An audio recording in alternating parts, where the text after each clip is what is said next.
काफ़ी जो है ना पावरफुल हो गई है। जब चाइना और इंडिया का कॉन्फ्लिक्ट हुआ था तो उन्होंने अच्छे और एडवांस इक्विपमेंट वहाँ पे लगवाया बॉर्डर पे, और उनकी पूरी कौम ने जो है ना उनकी आर्मी को सपोर्ट किया। रशिया को तोड़ने वाले भी हम हैं। First of all Soviet union हमने ही तोड़ी हुई है, तो पाकिस्तान से ज़्यादा यानी कोई स्ट्रांग नहीं है। पाकिस्तान से ज़्यादा यानी कोई स्ट्रांग नहीं है।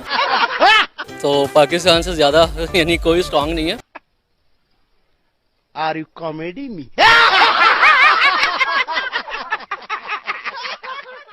चाइना और इंडिया का कॉन्फ्लिक्ट हुआ, लेकिन चाइना इंडिया के साथ अपने रिलेशंस खराब नहीं कर सकता था क्योंकि वो अफोर्ड नहीं कर सकता था। उनकी $90 बिलियन की जो है पाकिस्तान चूंकि दहशतगर्दी की लपेट में ही इतना है कि डेवलपमेंट कैसे हो सकती है। अभी तक पाकिस्तान में कोई भी बड़ा बिजनेसमैन कदम नहीं रखना चाहता। पूरी दुनिया में पाकिस्तान का मजाक मजा आएगा ना भिड़ो। इंडिया चौथे रैंक पर खड़ा है मोस्ट पावरफुल कंट्री की लिस्ट में, और हम 15वें रैंक पर हैं। क्या वजह नजर आती है आपको?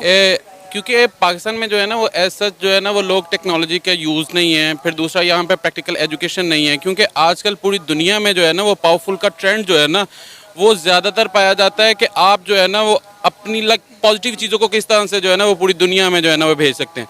अब आप ये देखें कि टेक्नोलॉजी का वहाँ पे जो रिसोर्सेज है ना, मोस्ट टेक कंपनीज जो हैं इंटरनेशनली वो वहाँ क्यों बना रही हैं? क्योंकि नैरेटिव बिल्डिंग के लिए जो है ना वो एक तो चलो जी वो सबसे बड़ी मार्केट है, लेकिन किसी भी कंट्री की सबसे बड़ी मार्केट होना जो है ना उसके लिए पावरफुल नहीं है। उस हिसाब से तो भाई यूएसए को जो है ना वो कम होना चाहिए, लेकिन वो इस वजह से है क्योंकि वहाँ पे जो है ना वो टेक्नोलॉजी का यूज़ बहुत ज़्यादा है। फिर जितने भी आप कह लें कि जितनी भी बिग जॉइंट्स हैं, ठीक है, टेक्नोलॉजी की, उनके हेड कौन से हैं इस टाइम? वो है। इस वजह से वो जो इंडिया कब और कैसे इतना स्ट्रांग हो गया कि वो आज इतना पावरफुल मुल्क बन गया है और हम कहीं पीछे रह गए हैं? देखें उसकी तो बिस्मिल्लाहिर्रहमानिर्रहीम, सबसे पहले तो मैं ये बताऊंगा कि उसकी मुख्तलिफ वजूहात हैं, जिनमें आप सबसे पहले ये देखें कि उनमें जो जैसी भी रही है कंटिन्यूसली जो है ना, अगर पाकिस्तान का देखें तो जितने मसाइल का सामना पाकिस्तान को रहा है उतना पूरी दुनिया में ऑल ओवर द वर्ल्ड मैं चैलेंज करता हूँ। थोड़ी बहुत एजुकेशन याफ्ता हूँ, लेकिन मैं ये हिस्ट्री का तालिब इल्म होने के नाते ये दावा करता हूँ कि आप इतने क्राइसिस में दुनिया का कोई और मुल्क दिखा लें जो गुजरा हो कि पाकिस्तान चूँकि दहशतगर्दी की लपेट में ही इतना है कि डेवलपमेंट कैसे हो सकती है। अभी तक पाकिस्तान में कोई भी बड़ा बिजनेसमैन कदम नहीं रखना चाहता क्योंकि उसको गारंटी नहीं है, श्योरिटी ही नहीं है कि मैं पाकिस्तान बिजनेस लेके आऊँ करोड़ों रुपए और यहाँ आके डुबो दे। आजकल जो है ना टेक्नोलॉजी का दौर है, और टेक्नोलॉजी में अब क्वांटम कंप्यूटर पे हम चले गए हैं, ठीक है ना। दुनिया इस पे काम कर रही है, तो इसमें ये देखना होगा कि कौन सा मुल्क टेक्नोलॉजिकली कितना स्ट्रांग है।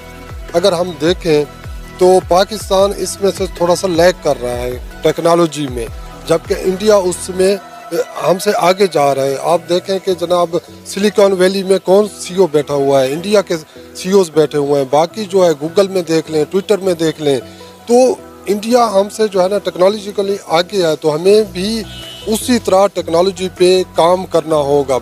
वो डिफेंस के पर्पस पे हो, एजुकेशन के पर्पस पे हो, डेवलपमेंट के पर्पस के हवाले से हो, किसी भी हवाले से, हेल्थ के पर्पस से हो, तो हमें टेक्नोलॉजिकली अपने आप को स्ट्रेंथन करना होगा। आपको क्या लगता है कैसी achievement? I think it's a great achievement considering कि वो भी हमारे साथ ही इंडिपेंडेंट हुए थे और उनका भी सारा ग्रोथ वगैरह हमारे साथ ही हुई थी, and they are doing such great things. तो मुझे तो बहुत अच्छी बात लगती है, and I am very happy कि वहाँ पर इतनी ग्रोथ हो रही है और इतनी एजुकेशनल अवेयरनेस है कि लोग ये सब कर रहे हैं। बिल्कुल सही। अच्छा ज़ैनब, अगर हम बात करें पाकिस्तान की स्पेस एजेंसी के बारे में, पाकिस्तान की जो स्पेस एजेंसी है स्पार्क को, वो इतना ग्रो नहीं करी है, हमारी स्पेस की तरफ अटेंशन नहीं है। आपको क्या लगता है किस जगह पर हम लैग कर रहे हैं?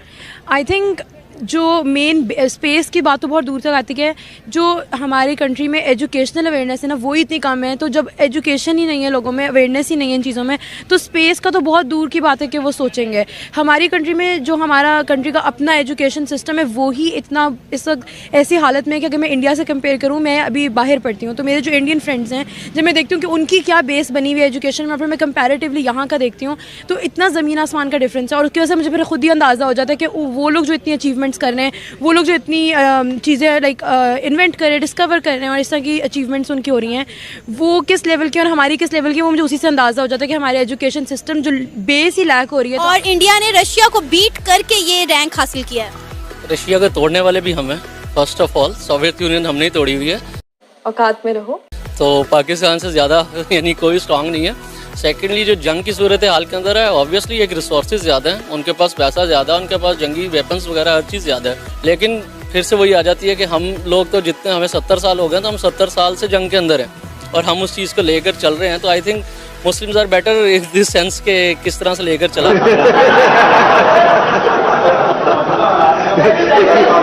बोला करने का तो करने का, तो लाइक और शेयर ठोक दीजिए, महाकाल का लाइक और शेयर ठोक दीजिए।